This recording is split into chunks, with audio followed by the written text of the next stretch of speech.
দর্শক বন্ধুগণ, আপনারা দেখছেন টিভি সকাল ইউটিউব চ্যানেল। উত্তরবঙ্গে সব আসনেই কিন্তু বিজেপি একটা বড় মাপের ফ্যাক্টর হতে চলেছে 2026-এ। রাত পোহালেই উপনির্বাচন কালীগঞ্জ বিধানসভায়। কেমন কাটবে দিন, কেমন থাকবেন ভোটাররা, কেমন পরিস্থিতি, আর সেই করে সকাল সকাল আপনাদের দিকে আমরা নজর দেব। কেননা কোথাও যদি অপ্রীতিকর ঘটনা ঘটে তো অবশ্যই আমাদেরকে মেল বা কমেন্টের মাধ্যমে জানাতে পারেন অবশ্যই দর্শক বন্ধুগণ।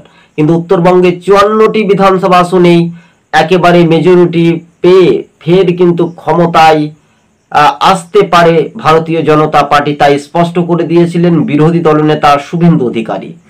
যা সমবায় নির্বাচনে পূর্ব মেদিনীপুরে একেবারে যেভাবে জয় পেয়েছিল ভারতীয় জনতা পার্টি, কিন্তু এবার সেটাই প্রতি ঘরে ঘরে বিজেপির দিকে মানুষ কিন্তু এগিয়ে আসতেই মুড়ি মুরকির মতো শাসক দল দিশাহারা হচ্ছে না তো, কোথাও একটা ভুলবশত কারণ ঘটছে না তো।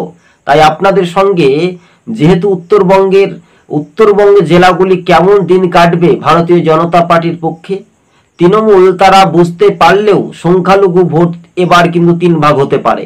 যেহেতু কালীগঞ্জের উপনির্বাচনের পরে পরই আমরা একটা সার্ভে মানে একেবারে বুথ লেভেল ভিত্তিক গ্রাউন্ড রিপোর্ট কি বলবে সেই ভোটারদের কাছ থেকে আমরা শুনে নেব। কিন্তু তার আগে আপনাদেরকে আমরা পরিষ্কারভাবে জানিয়ে রাখি 2026-এ বাংলার মসনদ এবং নবান্ন 14 তলা বিল্ডিং কাদের দখলে যেতে পারে, এই বিষয়টা নিয়ে একেবারে গুরুত্বপূর্ণ বিষয় নিয়ে তাৎপর্যপূর্ণ ভূমিকা হিসেবে দেখার একটা বিষয়।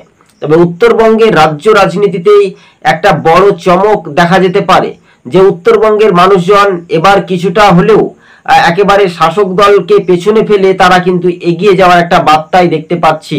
তবে দর্শক বন্ধুগণ, আজকে ছিল আমরা আমাদের এই চ্যানেলের পক্ষে। আপনারা যদি ভিডিওটি ভালো লাগে থাকে অবশ্যই শেয়ার করে সাবস্ক্রাইব করে পাশে থাকবেন। কার্যত ভারতীয় জনতা পার্টি বিজেপি কিন্তু এবার শক্তি মজবুত পাচ্ছে রাজ্য রাজনীতিতে। আপনারা জানেন যে বিরোধী পক্ষ হোক কিংবা শাসক পক্ষ হোক, আপনারা জানেন যে বিরোধী রাজনৈতিক দলকে কিভাবে সম্মান দিতে হয় সেইটুকু কি রাজ্যের শাসক দল তৃণমূল জানে? শুভেন্দু অধিকারীকে ব্যক্তিগত পরিবার নিয়ে যে ভাষায় কথোপকথন বলছে, এটা কি গণতন্ত্র, না এটা কি অন্যান্য রাজ্যের আওতাতে পড়ছে? তো অবশ্যই আপনারা কমেন্ট বক্সে জানাতে পারেন। কিন্তু উত্তরবঙ্গে আপনাদেরকে জানিয়ে রাখি, উত্তরবঙ্গের সব আসনে কিন্তু এগিয়ে থাকবে। সেখানে মূলত লড়াই কিন্তু তীরমুখী হতে পারে। দার্জিলিংয়ে একেবারে মুখ থুবড়ে পড়তে পারে রাজ্যের শাসক দল তৃণমূল। এবার 26-এর বিধানসভা ভোটে একটা বড় মাপের ফ্যাক্টর হতে পারে ভারতীয় জনতা পার্টি, তা কিন্তু একেবারে সুনির্দিষ্ট পরিমাণভাবে দেখা যাচ্ছে। দর্শক বন্ধুগণ, আজকে ছিল আমাদের এই পর্যন্ত প্রতিবেদন। সকলে ভালো থাকবেন, সুস্থ থাকবেন, ধন্যবাদ। ভিডিওটি শেয়ার করে দেবেন, ভালো লাগবে।